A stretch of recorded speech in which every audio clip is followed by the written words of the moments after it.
৮৬ বিশ্বকাপে ম্যারাডোনার যে অবিস্মরণীয় উত্থান সেটা দেখার পর, টেলিভিশনে দেখার পর আমার মনে হলো যে আমার বোধহয় বিশ্বকাপে যাওয়া উচিত। আমি শুধু দেখি নাই, আমি ৯০ সালে ম্যারাডোনার সাক্ষাৎকার নিয়েছিলাম এবং এটা ইত্তেফাকের পাতায় প্রথম তখন ৩ কলামে ছাপা হয়েছিল।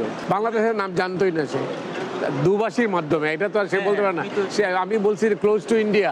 ৮৭ সনে বিশ্বকাপ ক্রিকেটেও কিন্তু আমি প্রথম বাংলাদেশি সাংবাদিক। এর আগে কেউ ক্রিকেট কভার করতে যায়নি। এটা সপ্তম বিশ্বকাপ আমার।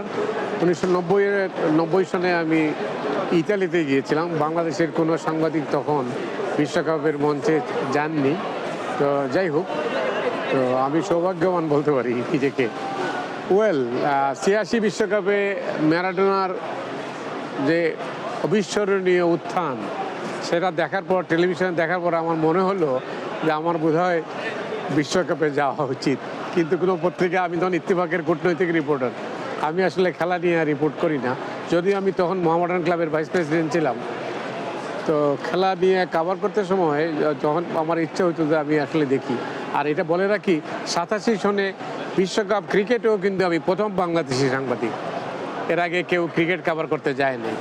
তো এই দুইটা দিয়ে আমার আগ্রহ ছিল। আনোয়ার হোসেন মঞ্জু সম্পাদক তখন, তিনি রাজি হয়ে গেলেন। এবং তারপরে অ্যাক্রেডিটেশন ছিল না, কিন্তু ঢাকায় তখন কোনো সাংবাদিকের নামে অ্যাক্রেডিটেশন পাঠাতো না। তা আমাকে বলা হলো যে আমি ইটালিতে পৌঁছে ওখানে অ্যাপ্লাই করলেই পাওয়া যাবে। আমি সেটাই করলাম এবং আমাদের রাষ্ট্রদূত ছিলেন ওয়ালিউর রহমান, তিনি আমাকে সাহায্য করলেন এবং আমি যথারীতি সেইভাবেই পেয়ে গেলাম। এই ছিল মানে যাওয়ার কাহিনী, অনেক লম্বা। বাট আমি শর্ট করে আপনাকে এটা বলতে পারি, অনেক পার্থক্য। এখন তো পুরা ডিজিটাল, আর এখন যা হচ্ছে তা কিছুটা বিচিত্র, অনেকটা কমার্শিয়াল। মানে আগে যেটা ছিল না, এখন আগে দিল ২৪ ঘন্টা মিডিয়া সেন্টার খোলা, এখন থেকে ২টার সময় আসতে হবে, আবার সন্ধ্যায় চলে যেতে হবে। এটা নিয়ন্ত্রিত।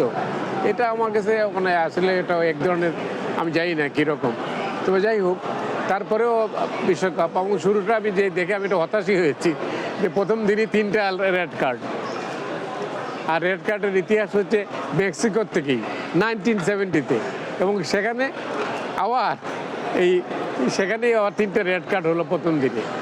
তো খেলাটা কেমন হবে আমি জানি না। বিভিন্ন সিটিতে এবং দূরত্ব এরকম ত্রিদেশীয় বিশ্বকাপ ফুটবল, এটা আসলে হয় না। এর আগে আমি দুটোতে দেখেছি, জাপান কোরিয়া, তাও চলে, কিন্তু 3টা তো একেবারেই গিয়ে 6 ঘন্টা 4 ঘন্টা ডিফারেন্স এক স্টেডিয়াম থেকে এক স্টেডিয়াম। সেই কারণে খেলাটার অন্যরকম। তবে যেহেতু আমেরিকা হচ্ছে ইমিগ্রেন্টসদের রাষ্ট্র বলতে পারেন, সেই ইমিগ্রেন্টসদের কারণে কিন্তু ফুটবল পপুলার। স্থানীয় যারা, তাদের মধ্যে খুব বেশি পপুলার নয়। আমি শুধু দেখি নাই, আমি ৯০ সালে ম্যারাডোনার সাক্ষাৎকার নিয়েছিলাম এবং এটা ইত্তেফাকের পাতায় প্রথম তখন ৩ কলামে ছাপা হয়েছিল। এবং ইত্তেফাকের ইতিহাসে কোনোদিনই 11 নম্বর পাতায় বদিভাই লিখতেন এইটুকু ফুটবলের উপরে। আমি ব্রেক করেছিলাম, ২৮ দিন লিড হয়েছিল ব্যানার। এবং এটা বাংলাদেশের ইতিহাসে কোনো নিউজ পেপার এরকম করতো না, করে নাই আর কি। যাই হোক, তো এখন পরিবর্তন হয়েছে অনেক।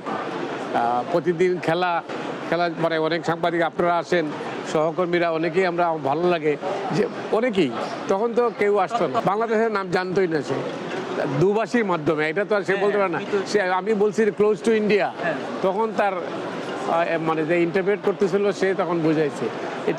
এটা স্বাভাবিক, এটা না বোঝারই কথা। এখন বাংলাদেশ অনেক পরিচিত, এটা জামা কিনতে গেলে লেখা থাকে মেড ইন বাংলাদেশ, তো সেখানে এটা নিয়ে কোনো সমস্যা নেই। এখন তো অনেক বদলে গেছে।